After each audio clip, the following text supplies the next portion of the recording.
Writing a formal letter.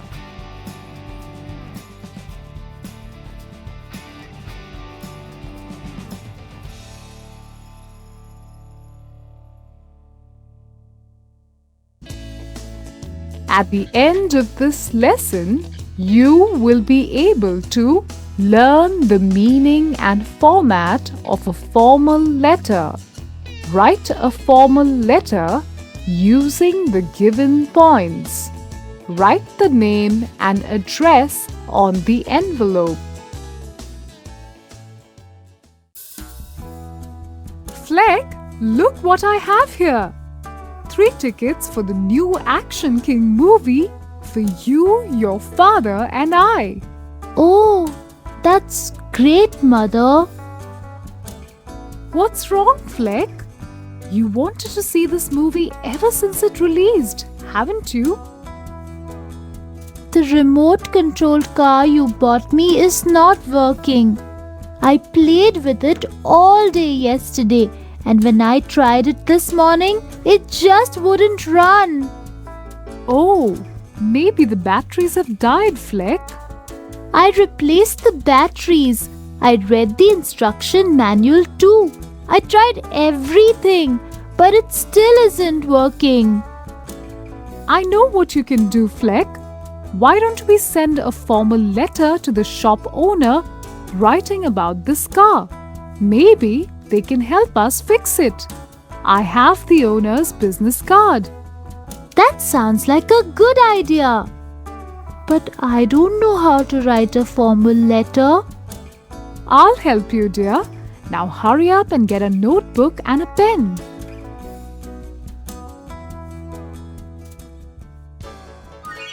People send letters all over the world. Letters can be written to relatives, friends, acquaintances, or unknown people too. In simple terms, a letter is a written or typed message addressed to a single person or a group of people.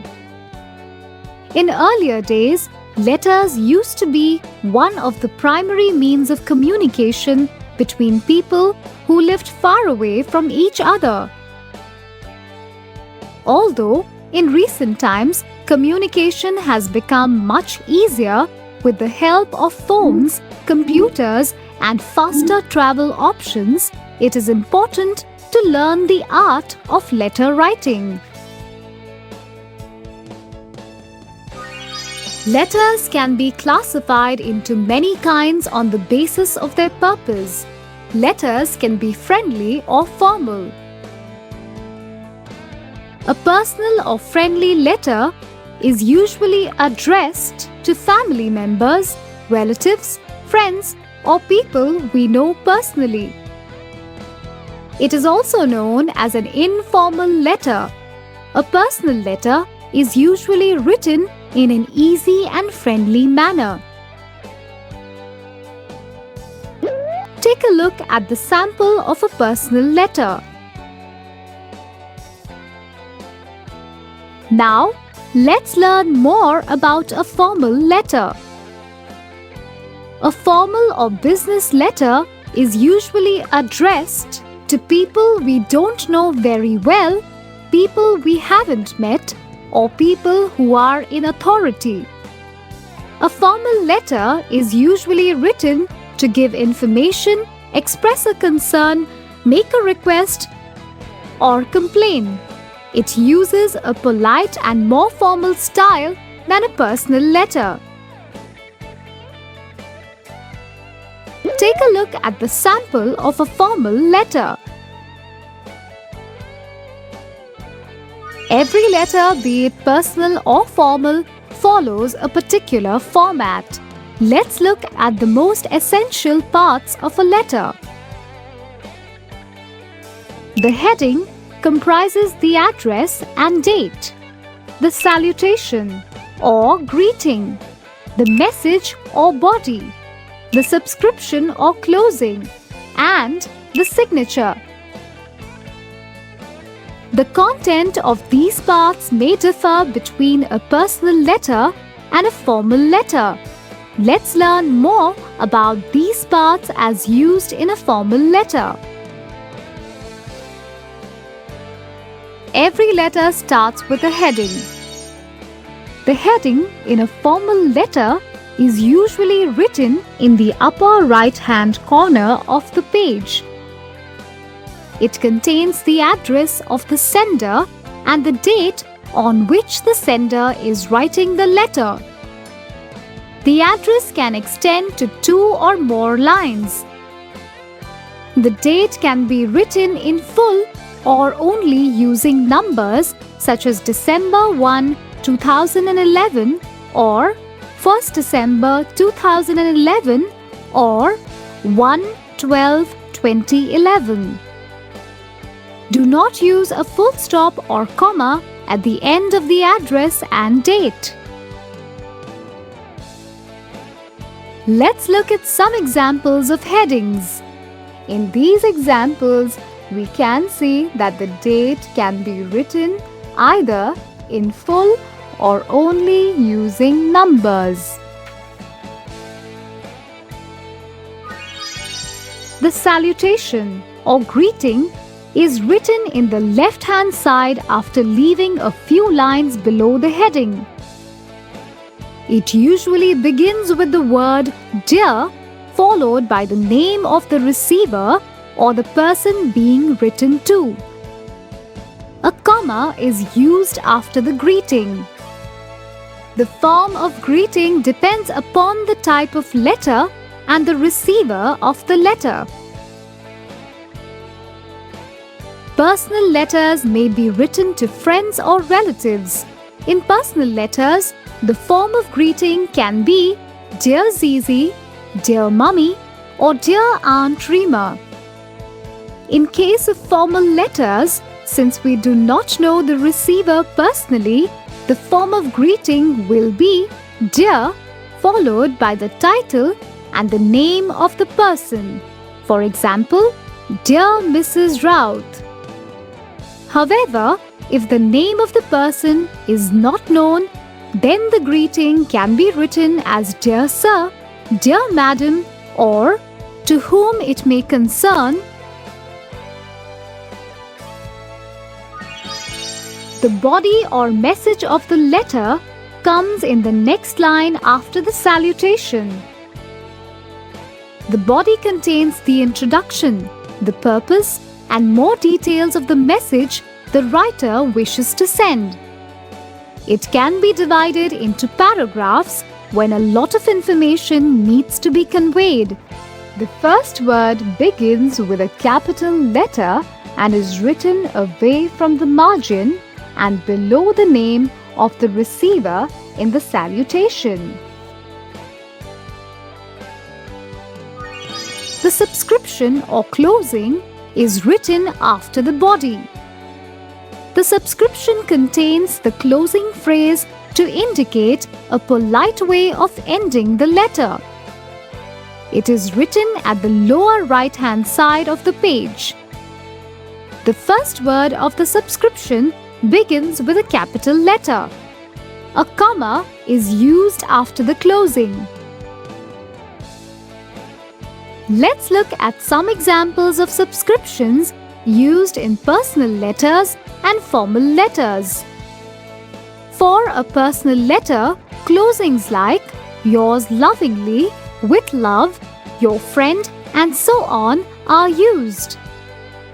For a formal letter, closings like "Yours sincerely," "Yours faithfully," and "Best wishes" are used. The signature ends the letter. The signature refers to the name of the sender or the person writing the letter. In personal letters, the signature may contain only the first name of the sender, whereas in business letters, the signature contains the title, name, and the surname of the sender. The signature comes right below the subscription. Now that we know the format of a letter, let us now learn the important points while writing a business or formal letter. Unlike personal letters, Business or formal letters are more formal in style and to the point. The language used is direct, clear, and polite. Abbreviations and conversational or slang words are completely avoided. Now, let's watch Fleck write a formal letter. Begin the letter with the address and the date in the upper right-hand corner of the page. After leaving 2 lines below the date, write the salutation on the left-hand side. Since this is a business letter, write the greeting "Dear" followed by the name and the title, that is, Mr. Call. Use a comma at the end of the salutation. After the greeting, start writing the main body of the letter away from the margin. After its body is complete, give a suitable closing or subscription in the lower right-hand corner in line with the address. Remember to always end the subscription with a comma. End the letter with your signature, writing your full name and surname right below the subscription. The signature ends the letter. Take a look at the completed formal letter.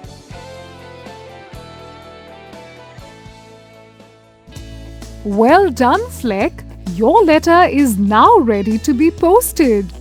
Yay! I'll go get an envelope so we can post it now.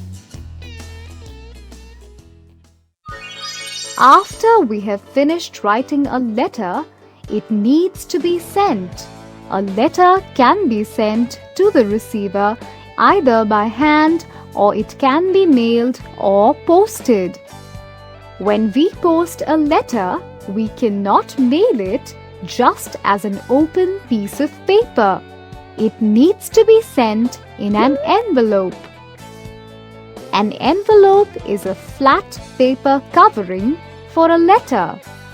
The envelope contains the superscription.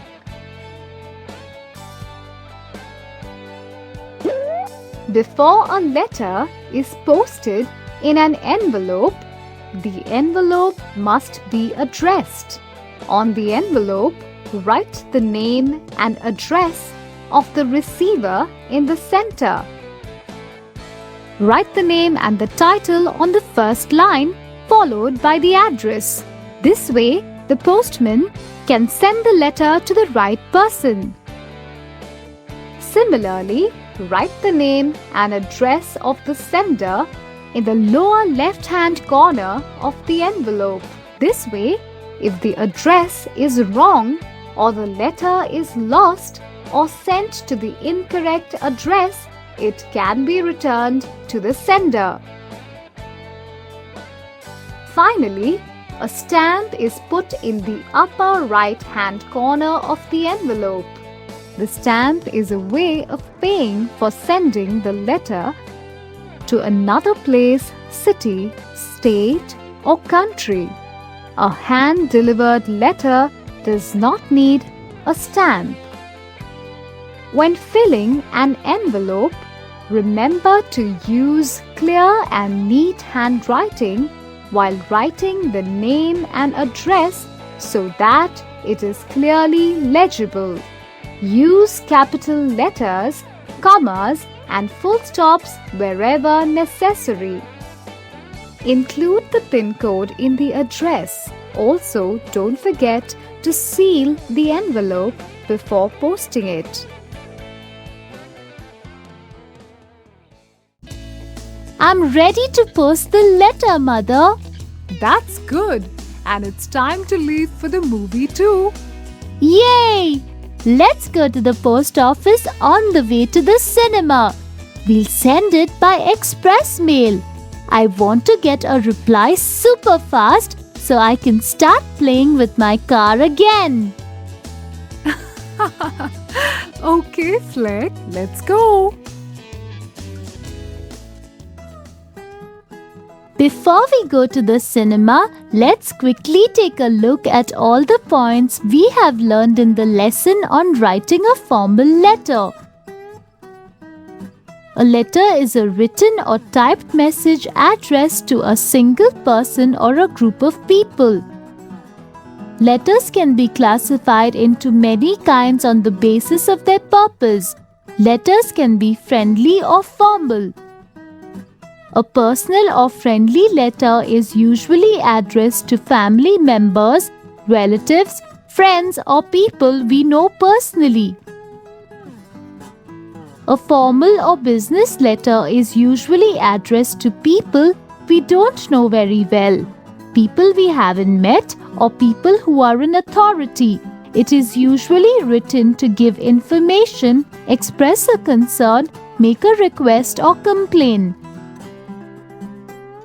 A letter format includes the following parts: the heading, the salutation or greeting, the body or message, the subscription or closing, the signature.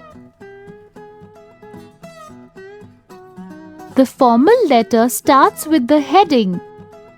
It is written in the upper left-hand corner of the page. It contains the address of the sender and the date of writing the letter. The date can be written in full or only using numbers. Example, 10th March 2010 or 10/3/2010. A full stop or comma is not used at the end of the address and date.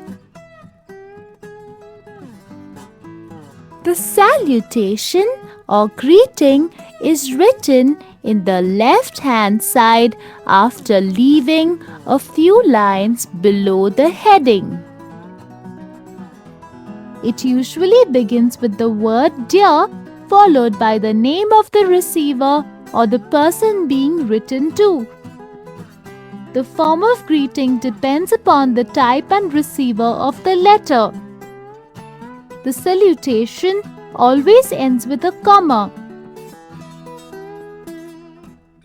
The body or message of the letter comes in the next line after the salutation. It contains the introduction, the purpose, and more details of the message. It can be divided into paragraphs. The first word begins with a capital letter and is written away from the margin and below the name of the receiver in the salutation. The subscription or closing comes after the body of the letter. It contains the closing phrase. It is written at the lower right-hand side. The first word of the subscription must begin with a capital letter. The subscription always ends with a comma. The signature ends the letter. The signature refers to the name of the sender. In business letters, the signature must contain the name and the surname of the sender. The signature must come right below the subscription. The style used in writing business or formal letters should be direct, clear, and polite. Abbreviations and conversational English must be generally avoided. An envelope is a flat paper covering for a letter. The envelope contains the superscription. The name and address of the receiver is written in the center. The name and address of the sender is written on the lower left-hand corner. A stamp is put in the upper right-hand corner of the envelope. The stamp is a way of paying for sending the letter. A hand-delivered letter does not need a stamp. When addressing an envelope, remember to use clear and neat handwriting while writing the name and address. Use capital letters, commas, and full stops wherever necessary. Include the PIN code in the address. Seal the envelope before posting it.